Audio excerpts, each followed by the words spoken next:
Kediaman Perdana Menteri Israel Benyamin Netanyahu kembali diserang pada Sabtu 16 November 2024. Diketahui, dua suar diluncurkan dekat rumah Netanyahu di Caesarea, Israel Utara. Bom tersebut jatuh dan mengenai halaman rumah tanpa menyebabkan korban jiwa. Mengutip Al-Mayadin, diketahui Netanyahu dan keluarganya tidak berada di lokasi saat serangan terjadi. Sementara itu, keluarga Netanyahu telah meminta renovasi keamanan besar-besaran di semua kediaman mereka. Renovasi untuk rumah di Caesarea diperkirakan menelan biaya hingga 8 juta shekel Israel baru. Perlu diketahui, sebelumnya serangan pesawat nirawak telah menargetkan rumah Netanyahu merusak jendela kamar tidur. Pasukan Israel mengakui kegagalan pertahanan udara dalam mencegat pesawat nirawak tersebut. Pemimpin oposisi Yair Lapid mendesak penangkapan segera terhadap pelaku serangan. Sayap militer Hamas Brigadir Al-Qassam kembali menunjukkan perlawanan sengit di jalur Gaza. Dalam rekaman pertempuran yang dirilis, terlihat pejuang Al-Qassam menghancurkan sejumlah kendaraan militer Israel, termasuk tank Merkava, bulldozer kelas militer DM-9, dan pengangkut personel lapis baja. Peristiwa tersebut terjadi di kamp pengungsian Jabalia, salah satu wilayah yang mengalami serangan besar. Mengutip Tribun News dalam laporan Al-Mayadin pada Minggu 17 November 2024, mengatakan bahwa pasukan IDF mengalami kerugian besar.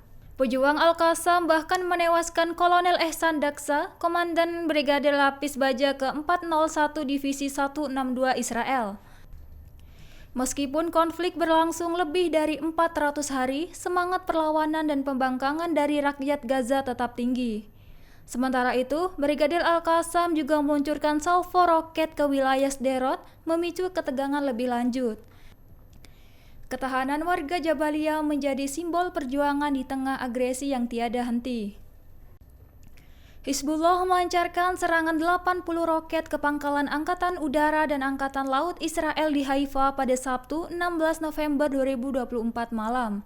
Serangan itu merupakan bagian dari operasi besar yang menargetkan 5 pangkalan militer Israel sekaligus. Sasaran utama adalah pangkalan Neset terletak 40 km dari perbatasan Lebanon dan Palestina. Perlu diketahui, pangkalan Neset merupakan pompa bensin militer milik Israel. Selain itu, Hizbullah menargetkan pangkalan Tirat Al-Karmel dan Batalion Transportasi Wilayah Utara serta pangkalan logistik Angkatan Laut di selatan Haifa. Sementara itu, pangkalan teknis Haifa yang digunakan untuk pelatihan teknisi Angkatan Udara menjadi sasaran bom dalam serangan tersebut. Mengutip Al-Mayadin, Hizbullah juga menghancurkan pangkalan Angkatan Laut Haifa yang menampung armada kapal rudal dan kapal selam. Hizbullah juga melancarkan drone ke markas Satuan Tugas Angkatan Laut Khusus Israel di pangkalan atlet yang terletak di selatan Haifa. Israel meluncurkan serangan udara terhadap gedung milik Partai Ba'ath di wilayah Ras Al-Naba, pusat kota Beirut pada Minggu 17 November 2024. Akibat serangan itu menewaskan Kepala Hubungan Media Hizbullah Muhammad Afif yang berada di gedung tersebut. Pasukan Pertahanan Israel atau IDF mengonfirmasi bahwa Afif memiliki pengaruh besar terhadap operasi militer Hizbullah. Mengutip The Times of Israel, IDF menyatakan bahwa Afif terlibat dalam memicu serangan terhadap Israel. Serangan tersebut dilakukan lebih dekat ke pusat Beirut, berbeda dengan serangan sebelumnya di selatan ibu kota yang merupakan benteng Hizbullah. Menurut Hizbullah, gedung yang diserang merupakan kantor Partai Ba'ath Suriah. Sementara itu, IDF tidak mengeluarkan peringatan evakuasi karena serangan itu difokuskan pada pembunuhan bukan infrastruktur Hizbullah.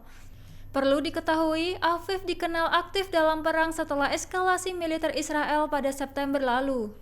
Serangan itu mengikuti pembunuhan pemimpin senior Hizbullah, Hasan Nasrallah dalam serangan udara sebelumnya. Seorang perwira senior dan 5 prajurit Israel tewas dalam penyergapan oleh Brigadir Al-Qassam Hamas di Jabalia, Gaza pada Senin 18 November 2024.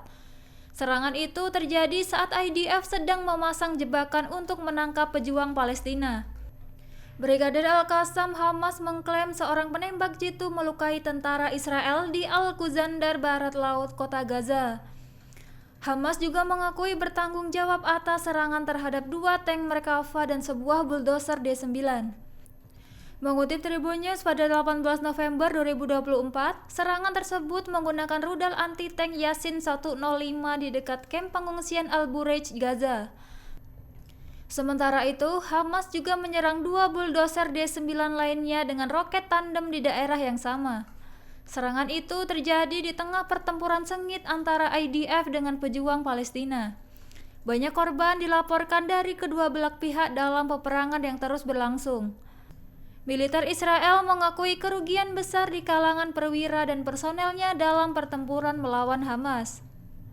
Sebanyak 109 truk yang membawa bantuan kemanusiaan dijarah secara kejam oleh tentara Israel pada Sabtu 16 November 2024 setelah melintas ke Gaza.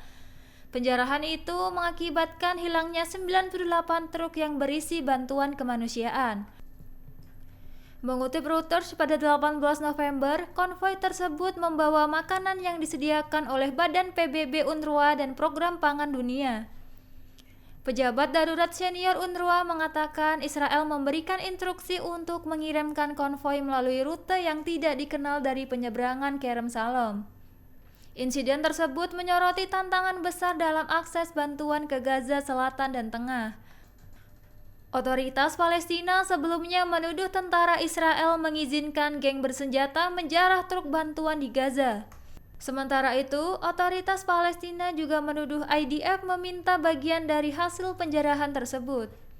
Kepala Kantor Media Pemerintah Gaza Ismail Tawabteh menyebutkan bahwa Israel menghalangi upaya keamanan Palestina untuk melindungi truk bantuan.